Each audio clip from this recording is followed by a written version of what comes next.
Olá, sejam bem-vindos ao Energy Channel TV. E hoje nós temos um convidado super especial. A gente está aqui com Arthur Kovács, que hoje é CEO da DeepSG. Arthur, seja bem-vindo.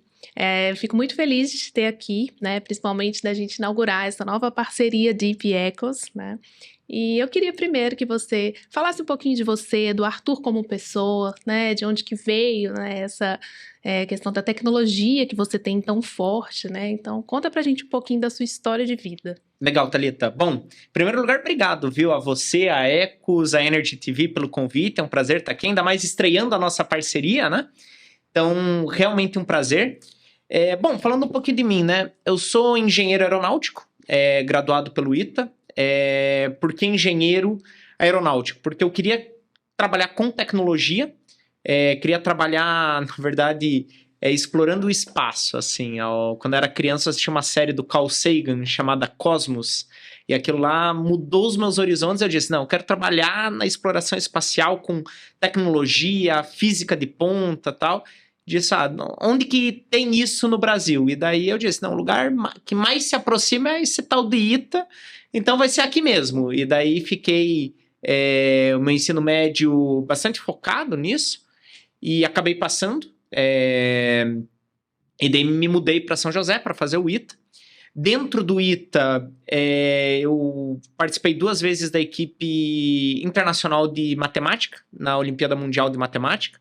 Classifiquei pela nacional, né? E daí fui com a equipe do ITA para o Mundial.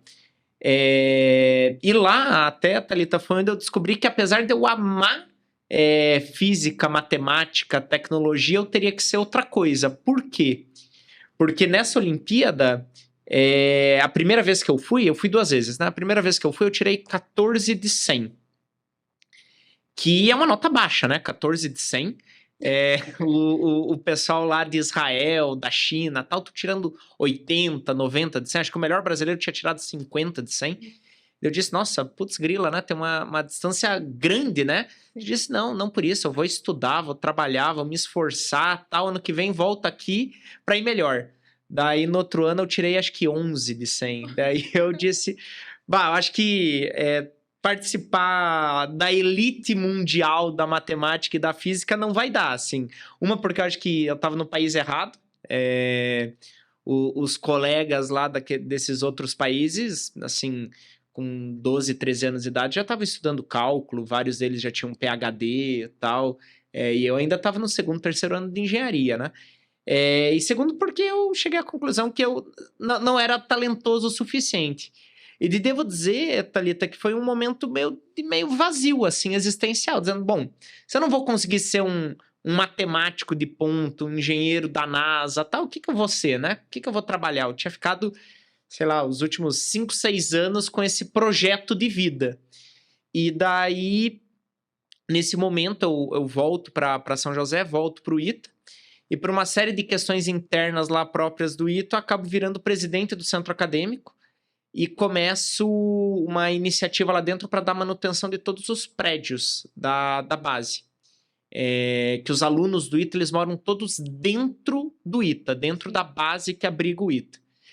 E foi uma grande atividade de empreendedorismo. Morava lá, todo mundo morava lá, os 600 alunos moravam lá. Sim. E o alojamento estava com sérios problemas, assim, e eu me candidatei com a pauta, não, temos que reformar e tal. Em cerca de um ano, eu executei R$ 1 milhão de orçamento.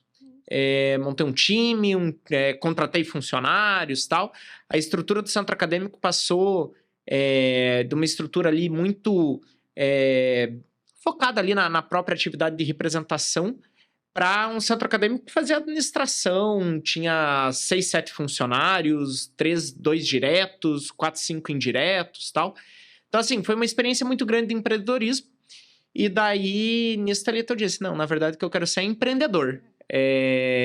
Talvez empreender com tecnologia, empreender com matemática, empreender com ciência, afinal de contas, foi toda a minha formação, e acho que eu persegui muito estudar sobre esses temas e tal, me desenvolver neles, mas eu disse, não, na verdade, acho que eu quero ser empreendedor com tecnologia, e daí foi onde eu me descobri e onde eu tô até hoje, essa experiência da Olimpíada tal, e de me descobrir foi já quase 10 anos atrás. Então já tem aí uma pequena jornada empreendedora desde então. Que legal, Arthur. E é muito interessante essa sua jornada, porque você se descobriu empresário e talento para gestão de pessoas, Uhum, né? E às vezes quem está no mercado vê a Dip e fala, olha o Arthur, porque é uma pessoa mais nova, uhum, né? Então, às vezes pensa, não, ele é só ligado à tecnologia. Então, hoje, né, a Dip, assim, alcançando, né, esse público, tem que pensar nisso também, né? Então, desde ali você descobriu um talento que você já tinha com gestão de pessoas, né? uhum. Mas quando foi que você viu que, ligando à tecnologia, você tinha ali oportunidades dentro da sustentabilidade, dentro do ESG? Como que foi isso? Explica um pouquinho pra gente. Legal.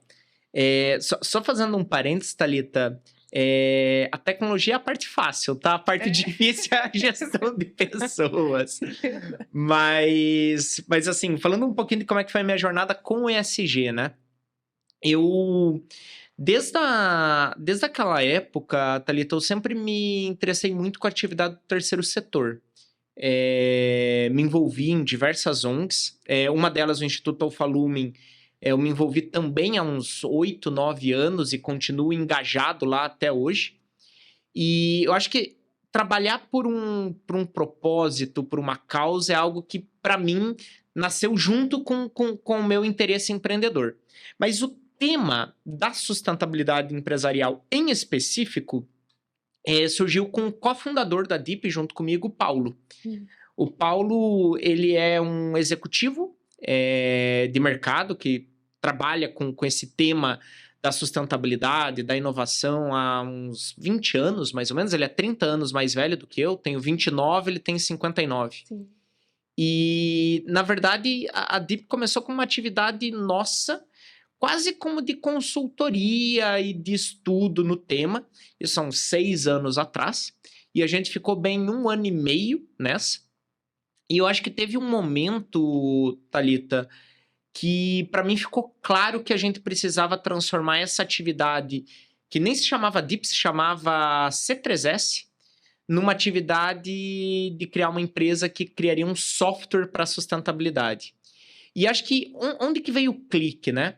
Quando eu comecei a pensar na sustentabilidade, em particular nos cálculos de sustentabilidade, então, qualquer cálculo, um cálculo de uma pegada hídrica, o cálculo de um inventário, o cálculo de uma métrica de diversidade e tal, e eu comecei a me perguntar como é que você poderia fazer de um jeito que fosse um algoritmo que independesse do ser humano estar lá operando esse algoritmo. Porque, assim, o que você não quer num cálculo de sustentabilidade? Você não quer um cálculo de sustentabilidade que dependa do operador, né? Sim.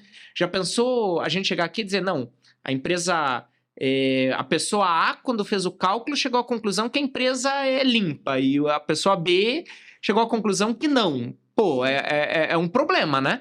E eu comecei a pensar, na contabilidade, se 2 contadores fazem a contabilidade da mesma empresa, certos parábolos, né? Tipo, com uma certa condição de contorno, eles deveriam chegar no mesmo resultado, né? Você não espera que 2 contadores calculem lucros líquidos, tipo, 10 vezes maior que o outro. Você vai dizer um tá errado, o outro tá certo, ou os 2 estão errados, né?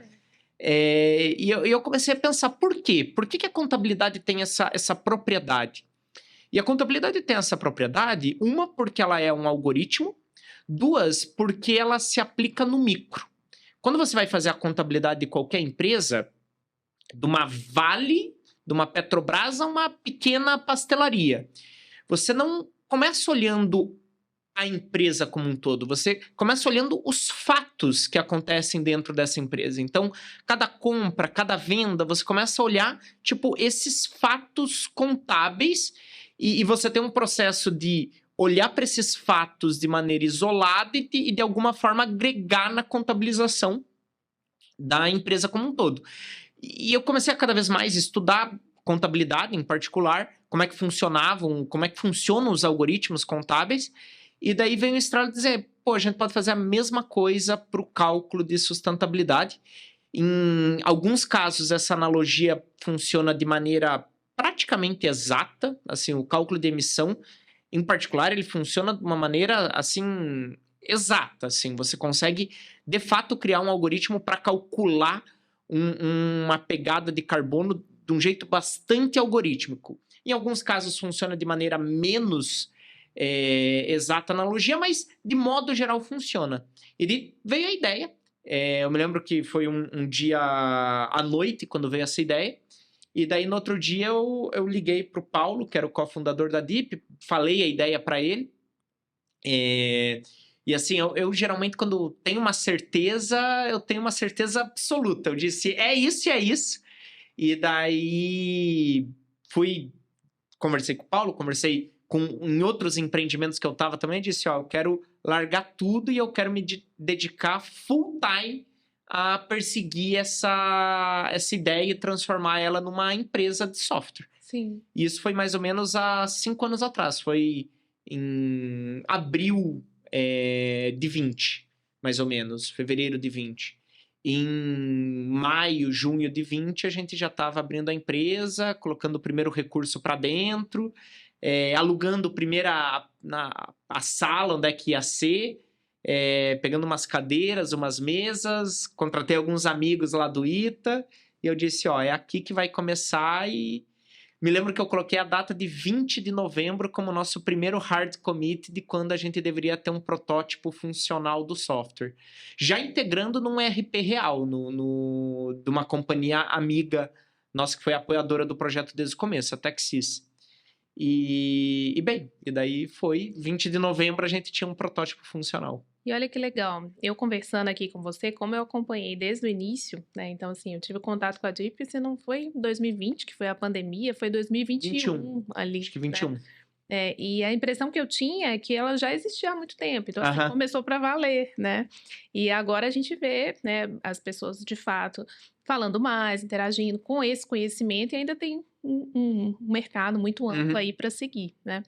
Mas teve algum momento que você considerou marcante, assim, dessa história, que você falou assim, olha, aqui, além de ter essas questões do algoritmo, né, de ser exata, teve algum momento que te marcou, que você falou assim, eu preciso dos dados de sustentabilidade conversarem dentro da empresa? Porque, como você falou, não pode depender de uma pessoa com resultados diferentes, mas ao mesmo tempo eu também não posso ficar tão refém das pessoas passarem as informações, de demorar o tempo, às vezes, que se demora para construir um relatório de sustentabilidade, né? Então, assim, eu acho legal também você falar um pouquinho disso, porque hoje a plataforma, né, o software surgiu antes de todas as necessidades que ainda tem por vir, porque agora a gente está vendo o IFRS, que você falou, linkado à questão da contabilidade. Então, são dados contábeis que vão ter que ser transparentes, e para isso precisa ter a coleta, precisa ter sistematização, né? Então, teve algum momento, assim, que você achou mais marcante, que você falou, olha, de fato, vai ter utilidade para o mercado, a utilidade que hoje é percebida de maneira mais fácil, né, pelos clientes. Legal. Ou investidores, que depois você vai contar pra gente. Ou investidores. Eu acho que tiveram 2 momentos, Thalita. Acho que um momento para mim foi bem marcante, foi a primeira vez, depois de ter assinado todos os NDAs e tal, tudo mais, quando a gente recebeu os dados do RP dessa empresa parceira nossa, que, de certa forma, ela cedeu o RP da empresa para que a gente pudesse desenvolver o nosso sistema, observando, né, quais dados estariam disponíveis. E algo que me chamou muita atenção, Thalita, é que todos os campos que a gente precisava para fazer o cálculo da pegada de carbono, em particular daquela empresa, estavam nas tabelas do RP. Sim. Então, assim, eu abri, né, a tabela de itens e nota fiscal. E daí é um Proteus, né? Então era, se não me engano, a SF1 ou SF2, o nome da tabela. Lembro até hoje. E daí eu comecei a olhar a tabela e eu vi que ela ia da coluna 1 à coluna 200, 300, é uma tabela enorme. E daí eu olhando, não, tá tudo aqui. Você tem qual item ele comprou, a quantidade, o volume. Quando a gente tá falando de notas de transporte, tinha o local de origem, o local do destino, a gramatura, tipo, tava tudo lá. Então, acho que esse foi um primeiro momento que eu percebi que se a gente construísse um sistema que fosse muito vocacionado a pegar os dados fiscais, contábeis, os dados brutos, e menos um sistema que fosse uma planilha na nuvem, sabe? Sim. Fosse um sistema que ele nascesse a partir dos sistemas de informação das empresas, e não um sistema que consolida tudo e coloca o númerozinho aqui pronto e eu calculo para você, sabe? Sim. E quando a gente viu os dados, eu me lembro quando eu vi esses dados e eu rodei o primeiro inventário dessa empresa usando um Excel e as tabelas que elas estavam dando, não, funciona, eu tenho tudo aqui. Eu acho que foi um primeiro momento assim bem interessante. É verdade que depois a gente descobriu que existe um problema que nem sempre as empresas utilizam bem o seu ERP. Sim. Então, muitas vezes está tudo lá, você tem o campo, mas a empresa não preenche bem e daí você não tem o dado na fonte. Mas isso é uma outra história e é uma evolução de visão do nosso lado que a gente está tendo de cada vez mais trabalhar com a empresa não só na integração, mas em deixá-la pronta para que uma integração seja possível. E eu acho que um segundo momento bem marcante foi quando a gente desenvolveu um outro produto nosso que, em vez de beber da integração, ele beberia do arquivo fiscal da empresa, o SPED. Sim. E completaria os cálculos através de perguntas que uma IA processa. E a gente fez todo o processo tal, e estava muito orgulhoso que a gente conseguia fazer em 1, 2, 3 semanas o inventário. Eu lembro. Até que chegou, Thalita, um pedido de um cliente nosso que a gente tinha feito uma venda. E ele disse, tá tudo certo e tal, mas aqui no cadastro, me manda o seu inventário. E daí, Thalita, eu me lembro que eu falei com o nosso administrativo e disse, a gente já fez o inventário? Não, a gente nunca fez o inventário. Eu disse, a gente nunca fez o inventário. Não, como é que a gente vai fazer esse inventário? Eu disse, não tem dúvida, vamos usar o nosso próprio produto, vamos usar o Start para ver se ele vai entregar o que ele promete. Ele entregou, foi muito rápido, a gente em 2 dias fez o inventário. Claro, internamente a gente consegue ter uma velocidade muito maior de gerar o arquivo, tal, tudo mais. E daí, eu acho que para mim foi marcante, Thalita, porque eu sempre ajudei os clientes nesse tipo de demanda. Então, vou perder uma RFP, e preciso do inventário, de um relatório, tal. E eu sempre tive a tese, Thalita, que o mercado ele é movido por esse peer pressure. Eu pessoalmente, apesar de eu acreditar no tema, eu não acredito que a gente vai ver ESG sendo implementado nas empresas por uma questão de uma tomada de consciência das empresas. Eu acho que o que vai fazer é esse peer pressure. E foi um momento onde a gente sentiu esse peer pressure na prática, assim, do cliente nos pedindo, olha, tudo bem, mas me manda o inventário. E daí deu para sentir que, beleza, faz sentido. E o fato da gente conseguir fazer ele de maneira tão rápida também, para mim, foi um momento de validação bem importante, assim. Muito legal. Então, assim, na prática, né, vocês conseguem estruturar esses dados, linkar com os dados contábeis, né? Uhum. Mas como você falou, ainda, né, precisa ali de um suporte pré-software, né, pré-implantação, de um treinamento para engajar. Hoje a gente não trabalha só o cliente em si, mas tem que pensar em toda a cadeia de valor, né? Ele tem que passar os valores para os seus fornecedores. E os clientes também estão cada vez mais, né, ficando mais exigentes nesse sentido. E dentro dessa estruturação, o que você sente que ainda consegue complementar, que as empresas podem ajudar? E no pós ainda, o que você sente que ainda sempre, né, ou até a curto prazo, vai precisar ainda de um suporte, de uma consultoria para ajudar nessa integração, nessa implantação, até mesmo na entrega, né, de algum relatório, para que fique 100% assim, assertivo, esteja sempre atualizado, porque é um mundo muito dinâmico, né? Não só ESG, mas sustentabilidade como um todo. A gente está vendo agora que em 2026 vai ter que entregar esses dados linkados às empresas que estão listadas, né? Emissões, as empresas precisam conhecer, apesar de ser o nosso universo do dia a dia, poucas conhecem, quantificam ou qualificam suas emissões, então tem um universo muito grande aí para a gente explorar. O que você acha que agrega mais, assim? Legal. Né? Eu vejo, Thalita, que uma estratégia de sustentabilidade bem implementada, ela se baseia num tripé, que é uma boa empresa de software, um bom consultor parceiro e um bom gerente de sustentabilidade. Quando você está falando de uma empresa média grande para cima, você ter esse tripé bem estruturado é muito importante. Qual que é o papel de cada uma dessas pernas? O que você deveria esperar de uma empresa de software? E aí independe se é a DIP ou se é a outra. Sim. Automação. 2, guardar esses dados de maneira que eles possam ser reutilizados ano contra ano, tal, tudo mais. Então, esse repositório da verdade. 3, você ter os frameworks... E auditável, né? E auditável. Você ter os frameworks, os standards, os fatores, tal, todos muito bem implementados em plataforma. Então, não acho que é papel do ser humano, de um cérebro humano, saber como é que é o GRI 400. Sim. Não, isso tem que estar num sistema.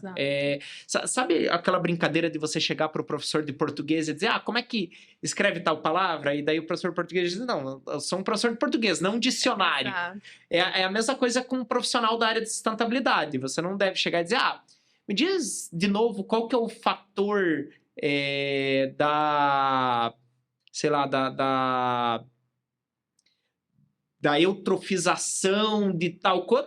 Não, eu não sei. O mesmo fator, eu sei números macro, assim, sei lá, cada 0,5 0,5 quilograma de emissão para cada real que você compra de gasolina, mais ou menos. Então, são alguns números macros, 0,3 e tal.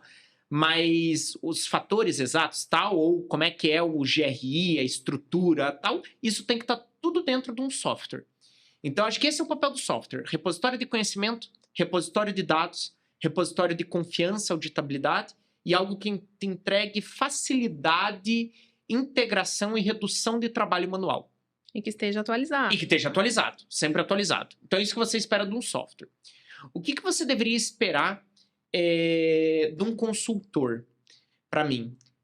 Algumas coisas. Primeiro, a capacidade de desenvolver um plano estratégico para a empresa, baseado no que ela vê daquela empresa e baseado no que ela vê no mercado. Por que um gerente de sustentabilidade muitas vezes ganha contratando um consultor? Porque o consultor ele conhece aquela empresa, mas ele sabe o que a outra empresa faz, o que a outra faz, o que o mercado está pedindo, qual que é o burburinho, o que a CVM está olhando. Então, eu acho que assim, um bom consultor de sustentabilidade, ele tem que trazer essa visão do filme, tipo, onde você está hoje, para onde que você tem que ir amanhã, e também ser uma vertente de educação também, de ensinar as pessoas da empresa que às vezes não saibam e também ajudar a fazer uma interlocução, às vezes de alto nível, com o C-Level, com o conselho, e prover serviços muito específicos. Então, quero ser certificado no sistema B, quero conseguir, sei lá, um selo da indústria do alumínio. Isso é algo que, claro, se um gerente de sustentabilidade pegar e estudar e passar 4, 5 meses estudando isso, ele deveria conseguir, até porque acho que todo o objetivo desses frameworks, selos, standards, projetos, programas é que seja transparente, que seja auditável. Mas no final das contas, você vai ter uma curva de aprendizado muito grande e um consultor, quando ele chega e ele fornece, ele consegue às vezes encurtar, né? Um negócio que duraria 9 meses, 18 meses, ele consegue entregar em 2 meses. Então, trazer esse know-how, trazer essa comparabilidade e trazer essa visão de filme. E o que você espera de um gerente de sustentabilidade? E aí pode ser um gerente de sustentabilidade, mas pode ser também um gerente que não é gerente de sustentabilidade, mas que assumiu esse papel. Eu acho que é o papel de orquestrar. Os melhores gerentes de sustentabilidade que eu conheço, eles têm uma capacidade de ter uma interlocução de alto nível com a empresa de software, no caso nós, uma interlocução de alto nível com o TI da empresa, com o contábil da empresa, com a alta gerência da empresa, com o conselho da empresa, e ele orquestra isso. Então, ele nos cobra, às vezes como empresa de software, olha, eu quero isso para tal data, eu quero isso feito de tal maneira. Ao mesmo tempo, ele entende qual é o impeditivo para a gente entregar tal coisa e orquestra isso com o TI, orquestra isso com a contabilidade. Ele pega as demandas estratégicas do conselho ou do C-Level e faz a interlocução com o consultor externo que está fazendo a materialidade ou que está fazendo um planejamento estratégico de sustentabilidade, um plano de descarbonização. Então, eu diria que o bom gerente de sustentabilidade é aquele que consegue orquestrar todos esses stakeholders, todos esses atores, para que você tenha um planejamento de sustentabilidade que, gere valor para os stakeholders, inclusive para os acionistas. Eu acho que um gerente de sustentabilidade que esquece o acionista, que esquece o C-Level, ele está cometendo um erro. Ele tem que saber fazer essa interlocução na linguagem dos acionistas, que muitas vezes é resultado, diminuição de risco, mas ESG tem tudo a ver com essas alavancas. Então, olha, quais são os riscos que eu estou vendo, como é que eu estou mitigando eles, quais são as oportunidades que eu estou abrindo, o posicionamento que eu estou fazendo com a empresa. Então, acho que um bom gerente de sustentabilidade, ele lidera o processo. E nas empresas que nós temos o prazer de ter gerentes de sustentabilidade assim como interlocutores, eu vejo a agenda conseguindo avançar muito rápido, porque você consegue integrar o sistema, você consegue ter uma estratégia, você consegue cascatear isso, e aí são clientes que eu vejo conseguindo captar títulos verdes, colocar isso no seu produto, tal. Então, para mim, esse é o tripé. O tripé para de pé sem alguma das pernas? Eventualmente, sim, mas com muito mais esforço, muito mais dificuldade. Então, você consegue conduzir uma estratégia de sustentabilidade sem um software? Consegue. O que você vai precisar? De um analista, mais 2, 3 estagiários, de processos internos, de muito mais apoio de outras áreas. E você sempre vai ficar correndo o risco de alguém te pedir um dado de 2 anos atrás e você não ter mais. E você começa a correr um certo risco do ser humano, né? Tipo, alguém sai da empresa e ele leva todo o conhecimento com ele. A memória de cálculo está no computador Sim. de alguém. Então, é um problema. Você consegue ter uma estratégia de sustentabilidade sem um consultor? De novo, também, eventualmente, se você tiver um gerente de sustentabilidade muito experiente, um conselho muito participativo, esse conhecimento dentro de casa.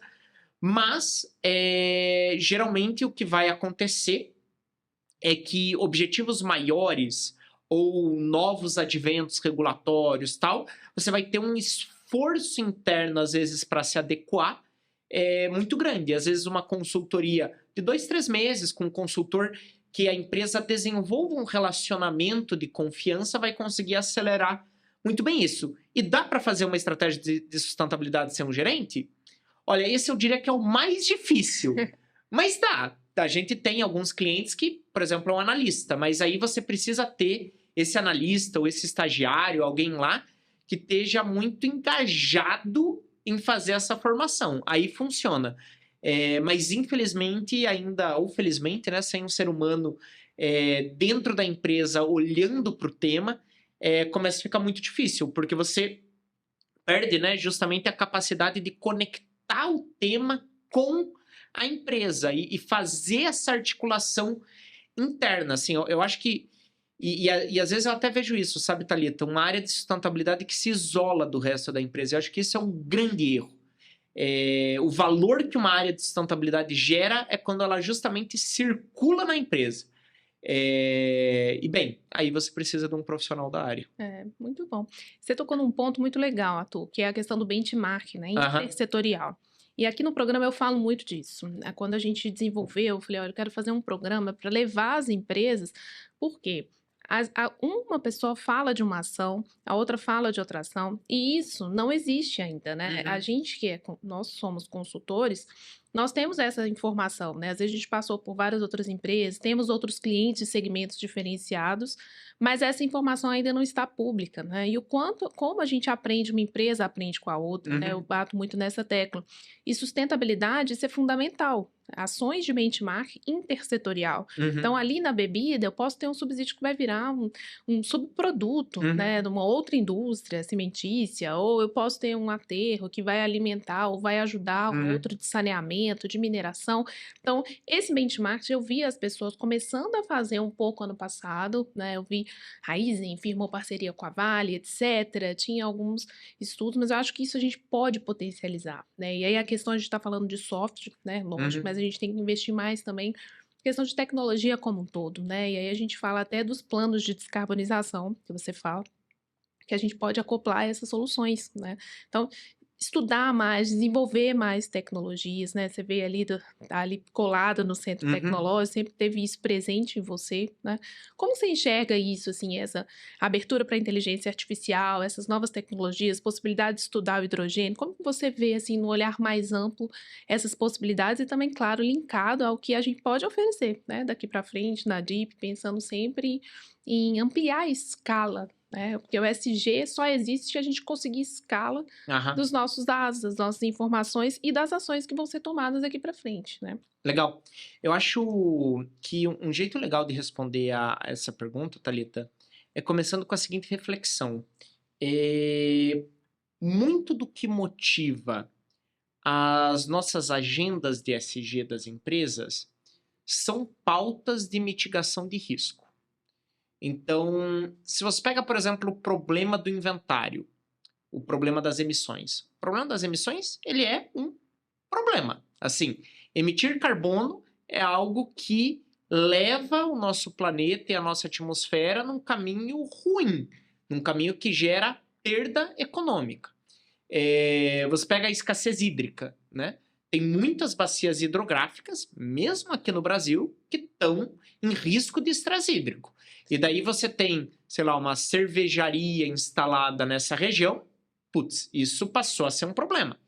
Mesma coisa com pautas sociais ou pautas regulatórias. Então, acho que o primeiro ponto que eu traria, Thalita, é que, assim, muito do do primeiro olhar é dizer, putz, eu tenho um problema na mão. Só que eu acho que uma grande magia da sociedade capitalista, Thalita, eu adoro estudar economia, filosofia, nas minhas horas vagas, assim, e algo que de tudo que eu li, assim, me mostra de uma virtude do capitalismo é a capacidade de você transformar problemas em mercados. E quando você cria um mercado, você começa a gerar emprego, você começa a gerar solução. Sim. E o capitalismo é assim. Então, as pessoas precisam comer. É um problema. Putz, não seria melhor se a gente se alimentasse da luz do sol? Talvez seria, mas precisa comer. Então, vamos achar um jeito aqui de alimentar todo mundo, de produzir e tal, e isso vira um mercado. Putz, as pessoas precisam ter roupa, porque senão elas vão passar frio. E daí, putz, é um problema, e daí, em cima de um problema, vira um mercado. E novas soluções vão gerando novos problemas. A nossa prosperidade econômica hoje como planeta é tamanha que a gente começa a ameaçar recursos, começa a faltar recursos, recursos naturais, tal. E do lado social, como esse desenvolvimento ele não é uniforme, você também tem uma outra sorte também de problemas. Só que todos esses problemas, Thalita, eles são o quê, no fundo? Para o capitalismo, para a sociedade? Mercados, oportunidades. Então, a DIP, ela surgiu porque passou a existir um mercado para quem precisa mensurar. Sim. Daí, se as empresas precisarem descarbonizar, vai ter um mercado para quem consegue vender soluções para descarbonizar.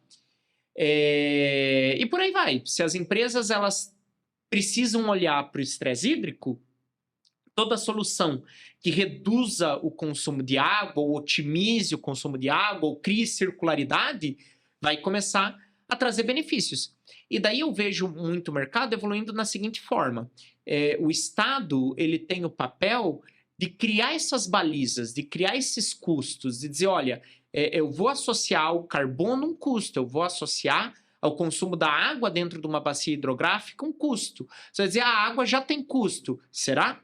Será que esse custo está sendo bem calculado quando dentro de uma bacia hidrográfica um município, como aconteceram, tá? Alguns casos, você precisa construir um novo reservatório porque uma empresa se instalou lá, e daí o custo é diluído na sociedade, mas o lucro ele é privado. Então, assim, acho que o Estado e as regulações, eles vão criando essas balizas, ele vai criando esses custos, e daí isso vai gerando oportunidades para quem consegue reduzir esses custos, para quem consegue resolver esse problema. E aí, eu acho que vem o papel da inovação. Porque o que é o ideal? O ideal é que você consiga resolver esses problemas no menor custo possível, né? No capitalismo, vence quem resolve os problemas de um jeito eficiente, a baixo custo. E daí, onde é que está o papel da tecnologia? A tecnologia, seja um software, seja uma tecnologia de hidrogênio verde, seja uma tecnologia de consumo hídrico, tal, onde que ela tem que estar pautada? Ela tem que estar pautada em como eu gero esse benefício, como eu gero isso que o meu cliente quer no menor custo possível, com a máxima eficiência possível, gerando a maior economia para o meu cliente possível. Eu acho que isso é um prato cheio para inovação.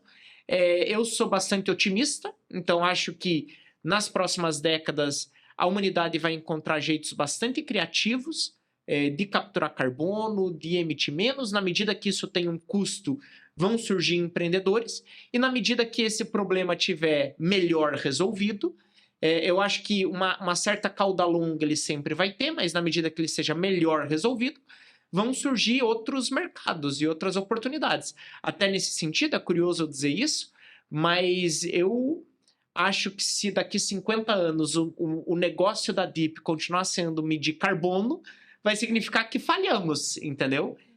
Eu acho que isso é um negócio transitório e que a gente vai ir criando novos negócios e surgindo novas oportunidades na medida que esses problemas eles vão sendo resolvidos. Claro que tem uma questão estrutural que talvez faça com que esses problemas demorem algumas décadas a serem resolvidos, mas acho que esse tem que ser o nosso objetivo. Como a gente traz inovação para que isso que é um problema deixe de ser um problema, a gente consiga resolver esses problemas. Acho que isso é oportunidade empreendedora na veia. Sim.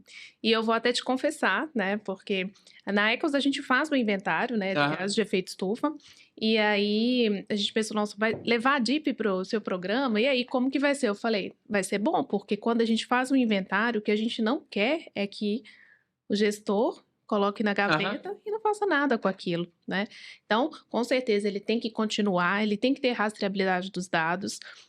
Independência ao fazer é uma coisa que vai construindo, vai sendo construída, mas isso vai acontecer. E a gente vai ficar com o quê? Com os planos de descarbonização, com as ações que vão ser necessárias, né? Então, eu fiz questão, né, que vocês viessem e orgulho da nossa parceria para que, de fato, as empresas automatizem esse processo e foquem na solução. Legal. Que a gente já precisa faz tempo, né? Eu acho, Thalita, que essa é uma perspectiva maravilhosa, na verdade, porque o ponto é, como é que eu resolvo o problema velho para resolver problemas novos? Então, eu tenho que resolver o problema do inventário para estar resolvendo o problema da descarbonização e daqui a pouco o problema de achar tecnologias para descarbonização. E eu acho que E é o básico, né? Mas é um básico que quase nenhuma empresa faz. E eu acho que o empreendedor que tem esse apetite de estar sempre indo para frente é um empreendedor que sempre vai ter mercado, porque tomara que a gente consiga ir resolvendo os problemas velhos para criar problemas novos.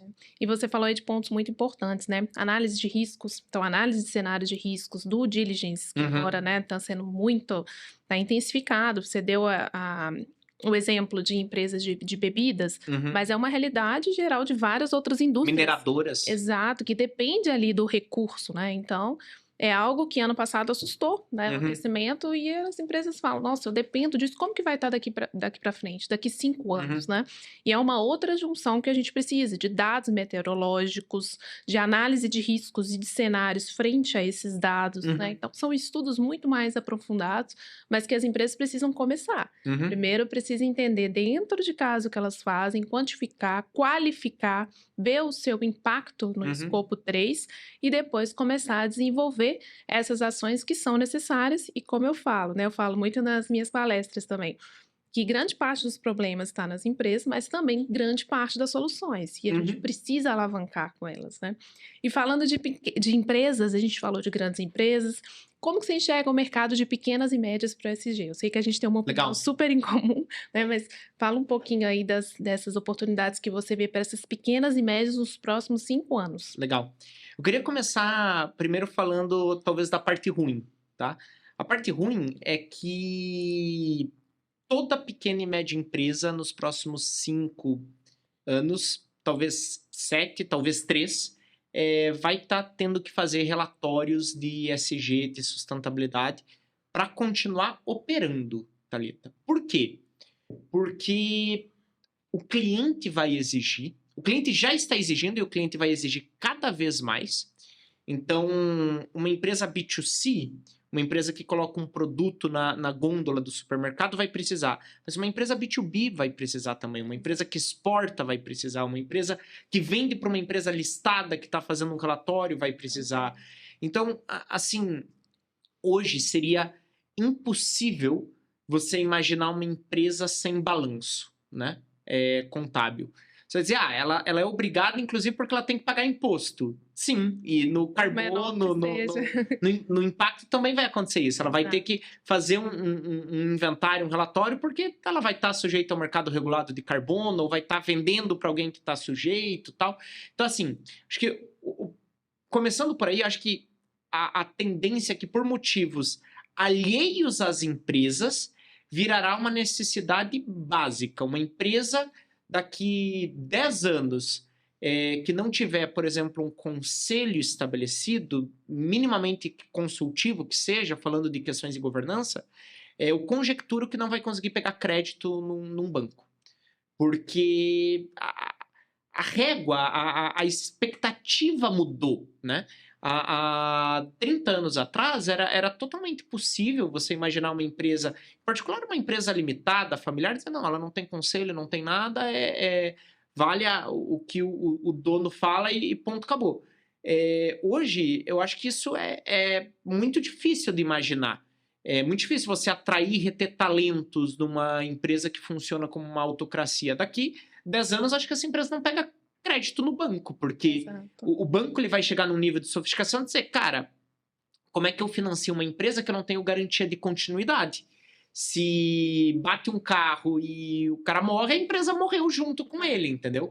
Então, assim, eu acho que essa expectativa mínima de governança, de aspectos ambientais e sociais vai vir por motivos regulatórios, por motivos de pressão dos pares, por motivos de clientes e tal. Então, essa, entre aspas, é a má notícia no sentido que é uma obrigação a mais. Sim. Mas a boa notícia, Thalita, é que para mim as empresas que melhor estão posicionadas para ganhar com a sustentabilidade são justamente as pequenas e as médias.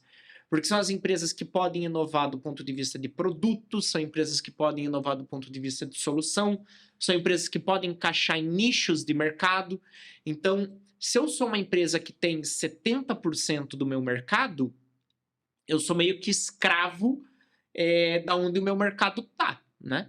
Agora, se eu tenho 5% de um mercado, 7% de um mercado, como é a realidade de uma média, ou às vezes uma pequena empresa tem 0, alguma coisa por cento do mercado, aí tá ali onde é que você tem enorme potencial para diferenciação de produto, para captar linhas de financiamento mais limpas, para você aproveitar de regulações. Então, tem o CBAM, que tá, ou o CS3D, ou o CSRD, principalmente o CS3D nesse contexto, que vai obrigar as empresas europeias a terem um cadastro mínimo dos seus fornecedores.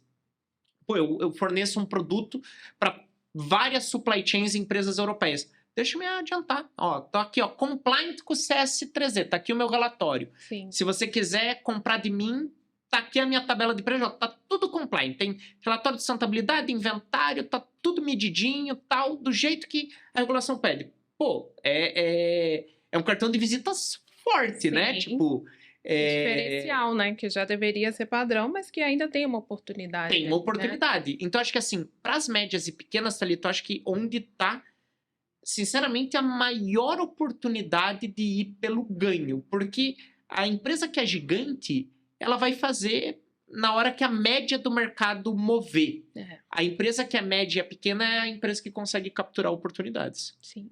Eu ia fechar, Arthur, falando para você dar uma dica, né, sobre isso. As empresas que não integrarem o ESG de fato em suas agendas, né? Qual que é o risco que elas têm, mas você já falou isso super bem.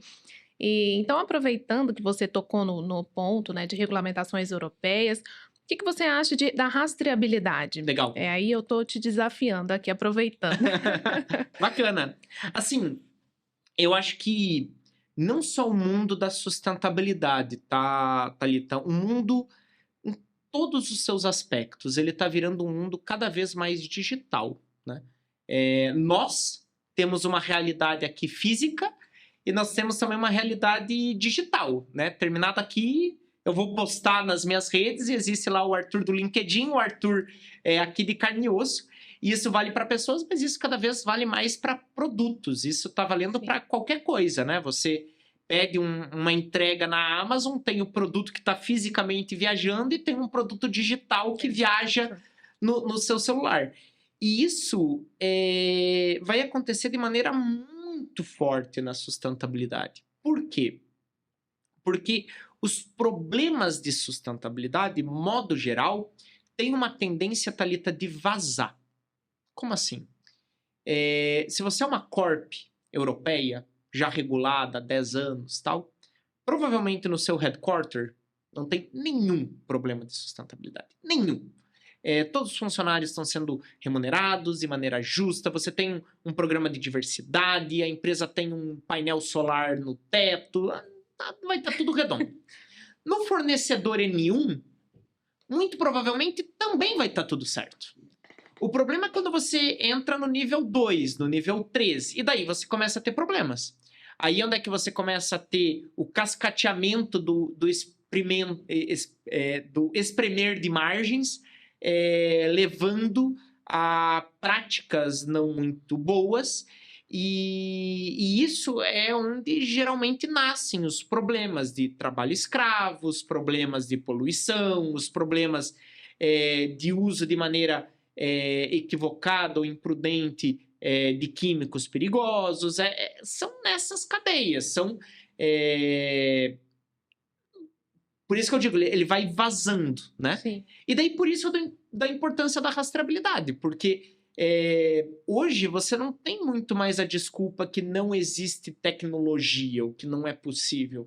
Como assim não é possível? É óbvio que é possível você criar rastreabilidade. Hoje, sei lá, com inteligência artificial, você consegue rastrear um produto em específico. Você tem ali um reconhecimento de imagem que você consegue, dentro de um lote padrão, diferenciar um produto do outro. Ainda mais se for um produto, então, de origem animal, por exemplo, diferenciar uma vaca da outra, é óbvio que existe tecnologia que torna isso possível.